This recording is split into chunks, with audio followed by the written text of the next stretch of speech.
Last week, a woman reached out to me after watching the Sunday service and said, I have a question.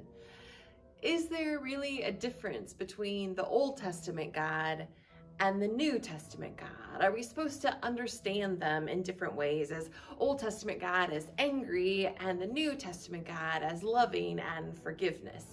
Now, this is actually a really common question, and I would say a misconception. It's generally taught, or often taught, maybe not generally, often taught, that the God of the Old Testament is angry, right? And there's destruction and there's plagues and there's floods because God is angry. But then God changes, and through Jesus, we experience the grace of God. I would say that the narrative is actually very different than that.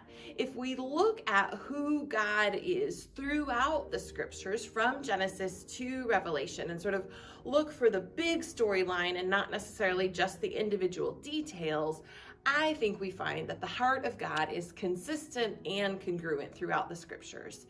And what I see is a very basic lesson. In the story of creation, God creates the heavens and the earth and the people and the animals and the land, and things are on an even plane. We as humanity have a good relationship with God.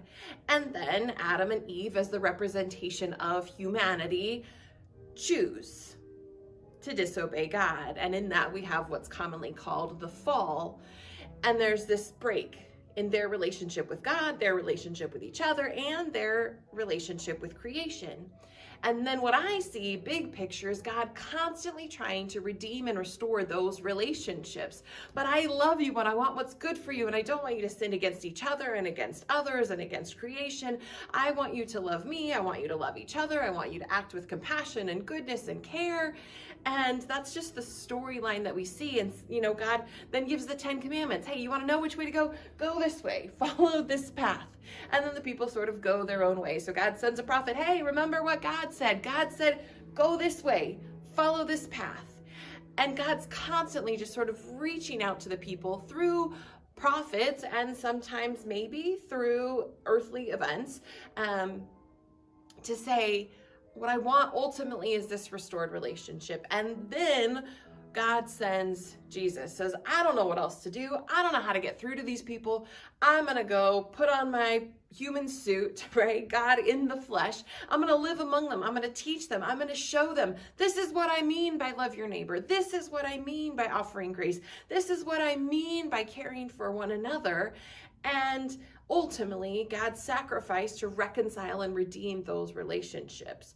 For me, when I look at those stories from the macro perspective, I see that continuity of who God is, always pining after a relationship with us, always wanting that relationship to be healthy and fruitful and loving, and for our relationships with each other to reflect the same. Now, we're disobedient people, we're imperfect people, sometimes we get it right, sometimes we get it wrong, but who God is as one who seeks after us remains consistent. Now, does God change? That's a question for another day.